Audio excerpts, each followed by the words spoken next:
We have a first. This is the first time a politician has called us that's ever been on time. Absolutely on time. Senator Senator Amy Klobuchar joins us. Hi, Senator. Hi, Steve. Hi, Jim. It's just great to be on. How are you guys? We are doing fine. Now, I want to get you to talk about your visit to all the counties and the opening Yeah. of your office here, but I wanted I to thought you'd want to start out with the Packers and the Viking game.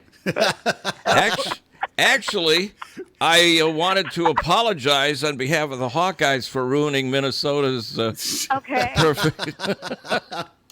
That was something. And then I noticed I was doing, I have such fine staff doing research. And I noticed here that Jim was a Packers fan. Yes, and Yes. we're there, but we're barely there. So it's kind of like we're up there, but we really had to grind it out this year. So Let me All ask. right. Let me ask you before we get into your visits and everything. We're a liberal station. We're one of the last breeds in this state, anyway. Great. And how do you, saying that you're elected president, what do you do to turn our reputation around, and how quickly can it be turned? Every morning I wake up and I think of the kids in cages, and I've got Yeah. I've got a half brother in Germany that they don't know. They actually think President Trump is a bigger threat to peace than the leader of China or North Korea. What do you do to if you're elected to turn that around? How do you turn it around? Okay. Well, first of all, I think everyone knows our country is nowhere near China or North Korea. And I think that mostly we have to become a beacon of democracy again and of hope, and we have to become the country that everyone knows that we are, and that we have been a country that has stood up for human rights. And the problem with this president is that he seems to, every dictator he seems to side with, whether it is the Prince of Saudi Arabia or, as you point out, Kim Jong-un, or whether it is Vladimir Putin. And I think how we turn this around is, first of all, immediate action. I did this 100-day plan in part because I found 137 things we can legally do without Congress that are good. And that includes reversing a number of the really bad environmental orders that this president has put out, getting us back into the International Climate Change Agreement, stopping, as you just pointed out, that horrific policy of separating kids from their parents. And we have an immediate jump start, and everyone knows we do it. And it also shows the people of our country that they can have trust, that someone's going to keep their promises, not tell 12,000 lies as this president has done. So it's a combination of an immediate change in a president and the way that president acts to people that she agrees with and that she doesn't. And then it is immediately showing our allies that we side with them, getting back into international agreements like the Iranian nuclear agreement and the Russian nuclear agreement. And then also making clear that we're reasserting American values, which is what I think you're getting at with his behavior and what it's done for the reputation of our country. What would we do with the children that are now jailed? Well, you basically reunite them with their families, and you shut down those private detention centers, which I pledged to do, and then you basically change our immigration policy to make it work better. The best thing we can do, honestly, to get the public with us is immigration reform, and that would be a path to citizenship. It would bring in $158 billion in deficit reduction in 10 years because people would come out of the shadows who are working right now in this underground economy, which is one of the reasons that the AFL-CIO and the Chamber support immigration reform. And that would give you some funds to improve the asylum process, help shore up those three Northern Triangle countries, and then just have a much more sane immigration policy. Does it? Go ahead. Well, does it bother? Okay, I'm a Democrat that wants moderates, like yourself. But I say to myself, anybody but Trump. Does that kind of attitude harm individual candidates, or is I mean? No, I think that a lot of people think that anyone that has been on that debate stage would be a better president than Donald Trump, and think that's true. And so that's fine. And I think one of the things we've worked really hard to do in Iowa and beyond is make clear they have this group called Friendship 2020 of all the staffs of the candidates. And we've made it very clear that what unites us is bigger than what divides us. And I made a point on that debate stage in L.A. Just about all the good work that people had done that I thought was worth mentioning, including Elizabeth's work with the Consumer Financial Protection Agency and the vice president's work with getting the cancer moonshot money and Bernie's work on the veterans bill. I do that kind of stuff a lot, and I try to acknowledge my fellow, especially the colleagues that I work with every day, because we actually get along. We work together. Bernie and Elizabeth and I are in leadership together. And I think all of that's going to be really important to bring people together when we ultimately have a candidate. Now, of course, I want that to be me, and I think there's a good reason for that, but I think it's really important we keep doing that. So you guys plan on following through, no matter who the nominee is, to back them Yes, 100%? We've all pledged to do that. Let me ask you this. If you're the nominee, or whoever is the nominee, do you think there will be a debate between the Democratic nominee and Donald Trump before the election? Well, there better be. I noticed that there were some things that he wasn't. I am actually looking forward to that, because I think one of the things we've learned, and Hillary would have been a great president. No one had run against someone like him again. She actually did pretty well in the debates. I was at one of them, and I think she was very good. But here's what we've learned about running against him in general. One, that he tries to distract people every single day. He really does. He tries to bring up anything. He doesn't care if he's using immigrants as pawns, if he's belittling people that don't deserve to be belittled. He'll just do it to get attention. So a lot of this is, one, ignoring him when you can and focusing on your own agenda, which should be a very focused, progressive economic agenda on bringing down the prices of prescription drugs, making college easier to afford, doing something about climate change. I think we know what those issues are that are affecting people, gun safety, that are going to bring people with us in a big way, and not just our base, but moderate Republicans and independents who've had it with the high cost of insulin, or have had it with their kids having to be in shooting drills. So we know that. And then the second piece of this is to stand your ground when he says horrific things, because otherwise people, they have to know you have their back. But then I think you got to go after him. You got to make clear why you're different than him, and you got to make fun of him sometimes, because he is absurd. And he uses humor, but we just don't think it's funny. So maybe you heard the story when I announced in that middle of that blizzard, and he gave me a nickname, Snow Woman, which I thought was actually kind of good for Iowa. But he calls me Snow Woman, and he says he makes fun of me for talking about climate change in a blizzard by a tweet. So I wrote back, "The science is on my side, Donald Trump, and I'd like to see how your hair would fare in a blizzard." I think. Go ahead. Things.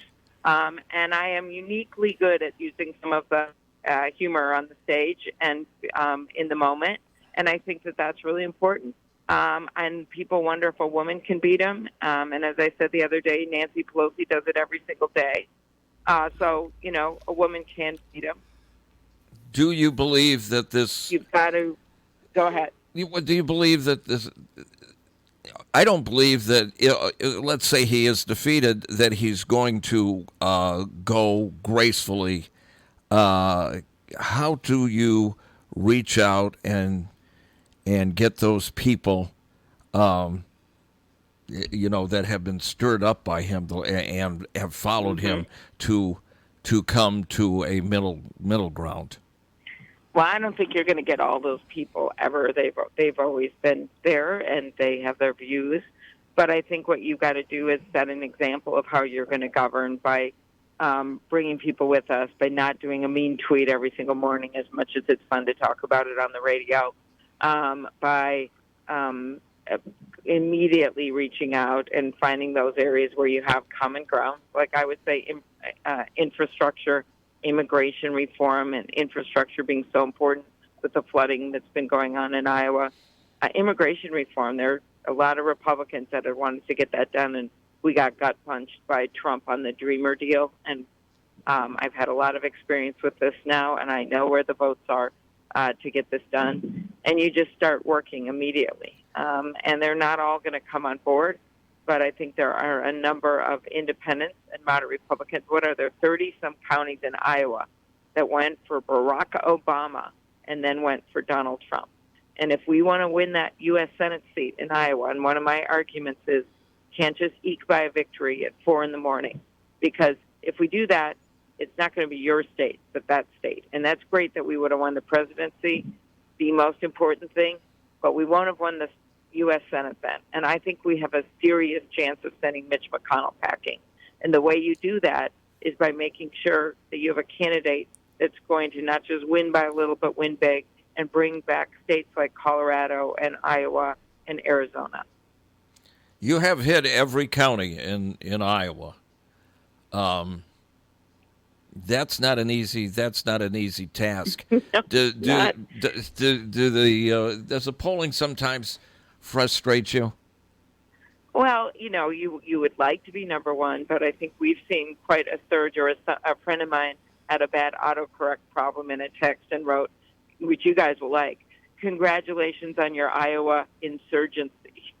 So we've had doubling of the numbers in the polls. We're finally up to double digits.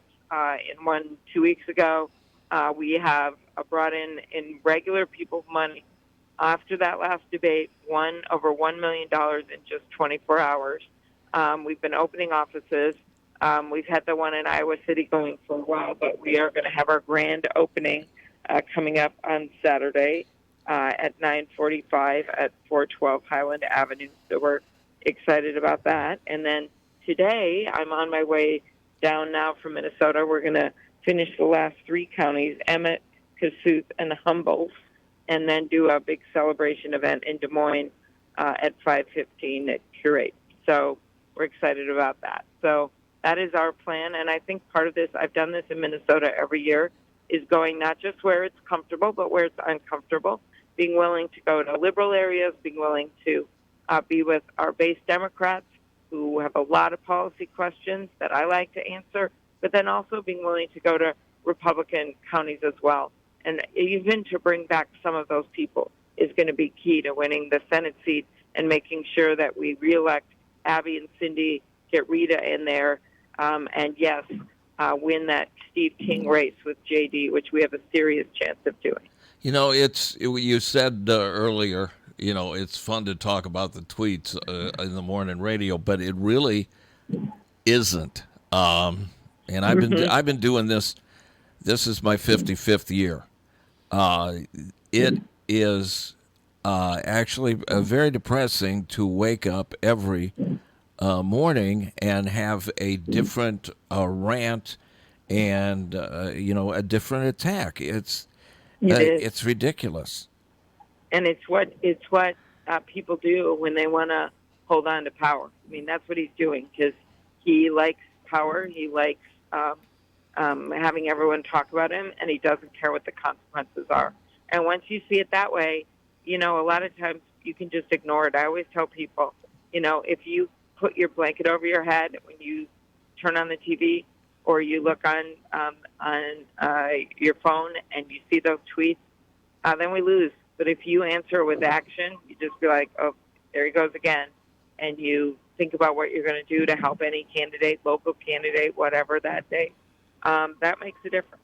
And so that's what I've done, and that's what our group of people are doing. And I've been really excited about the support we're getting around the area. We actually have Kevin Kinney, the state senator, that just endorsed me and Janice Weiner, who's a new city council member for Iowa City, and Liz Mattis up in Cedar Rapids.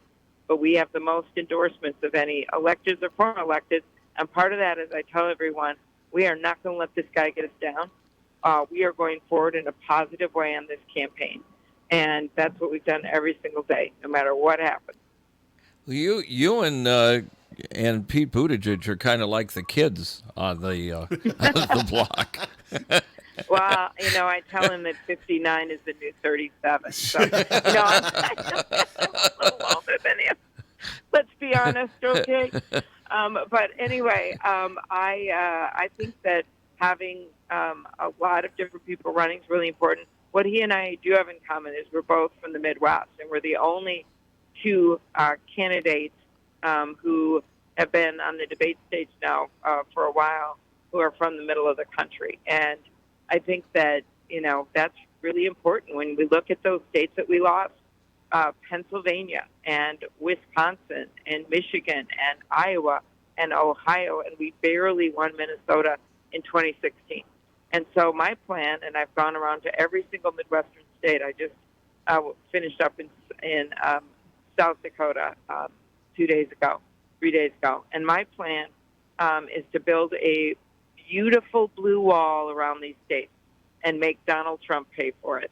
Because there are so many people that he promised things to. And this is something I want you guys to, maybe you can think about another day and talk about. So everyone says he's a bully. He is a bully, right? That's true. But when I talk to like dock workers in Michigan or carpenters in Pennsylvania or dairy farmers in Wisconsin, I'm not sure that resonates as much as saying, you know what? He made you a bunch of promises. And now look what's happened with his trade war and his lack of any kind of serious action on health care or pharmaceuticals. He made a bunch of promises. And then when he gets into office, he gloats about your work because you guys got us out of this downturn and takes credit for stuff he didn't do, the hard work of our workers, takes credit for that. And when things go wrong, because of the trade war or whatever else has happened, when things go wrong, he blames everyone else. He blames Barack Obama. He blames the head of the Federal Reserve. He blames the city of Baltimore. He blames the entire country of Denmark. Who does that? That's what he does. So he blames everyone. So what he really is a whiner. He whines all the time. And when you start thinking of it that way, a lot of people who have to work 1, 2, 3 jobs just to get by, they listen because they realize that's what's going on. And I think that one of the things that we have to do is make sure that we are making a case out of people that are not just the people in our Democratic fired up base. It amazes me what's happened to my grandparents were Republicans, staunch Republicans. And it just amazes me what has happened to that party since he's ascended it. Mm-hmm. It's unrecognizable.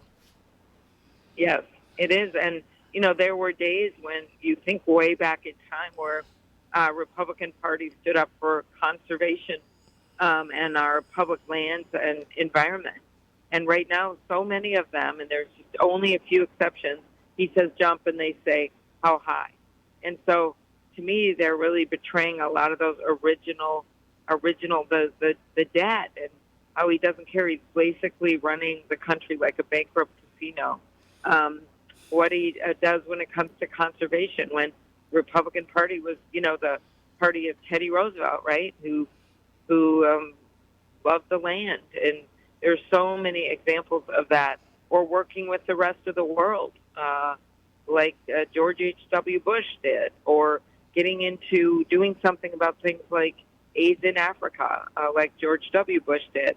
There are just many, many examples of Republicans who have believed in those fundamental principles. And he has literally walked backwards on every one of those things I just mentioned. Yeah, it's sad. I just hope that the 90 million people that did not vote participate this time. Mm-hmm. Now, that's another thing. So we have, a lot of people who just felt left out of that election or felt like, well, my candidate didn't make it on our side, so I'm not going to vote, or I'm going to vote for someone else who I know doesn't have a chance. Well, we can't mess around like that. We can't screw this up. And so part of this is bringing people back, and the strength of our ideas and this call to action to me is the answer. When you look at what just happened in the midterm, it works. So I'm not just like being a Pollyanna about it. Like, a bunch of people voted for people that maybe they didn't agree with every I that they dotted or crossed every T. And that includes, Governor Evers in Wisconsin. My favorite 4 words about Midwestern politics right now are former Governor Scott Walker. You've got Michigan. We have a new governor there, Gretchen Whitmer, who ran on the slogan, "Fix the damn roads." Sherrod Brown handily won back his Senate seat in Ohio. Same thing happened in Pennsylvania. You have us flipping seats like Abby and Cindy did in Iowa and bringing the House of Representatives back into the people's house again. We have been on a long march since the day after the inauguration when millions of people, peacefully marched. And the day after that, 6,000 women signed up to run for office. And on day 9, people spontaneously showed up at airports to protest that refugee order. On day 100, my favorite march, the March for Science, my favorite sign, when do we want science? When do we want it? After peer review. That wasn't from Iowa City. But you just keep going, and you see what people have done. Those students after Parkland, they made all the difference. I've been fighting for the assault weapon ban since I was a prosecutor. And, we didn't do that. We lost law enforcement. We didn't get that done. And then I got to the Senate, and I saw those parents after Sandy Hook. They're in my office crying about how they'd do anything to get universal background checks. And this president betrayed them. And he did. And so then you go to, and the Senate betrayed him, basically. And so then you go to those kids, and something changed. And it was when those kids in Florida stood up, and they became icons. And kids across the country watched them, and they, including in hunting families, in Minnesota and in Iowa, they talked to their dads and their grandpas. They said, wait a minute, why would this hurt us in hunting? We love hunting, but this doesn't hurt us. And they literally made the difference, those kids. And they voted in record numbers, but mostly they talked to their parents. It's kind of like gay marriage, same kind of thing. And so that hasn't changed. That's only gotten stronger since 2018, that people in this country are standing up. So I actually think this is a moment like a stress test for our democracy. It's a moment like no other where we can bring back our country. Well, we have kept you. I was told we'd only have you for 7 minutes. So Well, thank you very Anyway, it was just great to be on. I look forward. So we're excited about our grand office opening. It should be more exciting than the one we have. I think it's in Cedar Rapids. No, it's in the one in Des Moines. Our office in Des Moines is a former tanning booth. It's like a tanning booth place. And so it's good because they've got separate offices, but it's hilarious because they had a blue wave to, pretend you're like at the beach, but that's perfect for us. It's a blue wave, right? Yes. So that's in the front. And then there's all these glass shelves that they use to display their products. And so we, of course, have our T-shirts and mugs and things.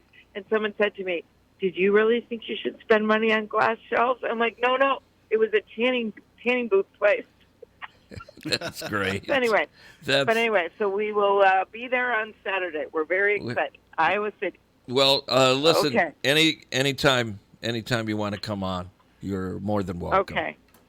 Well, thank you very much. Thank you very much, And Senator. anytime I can come back for the Gophers to have a better game.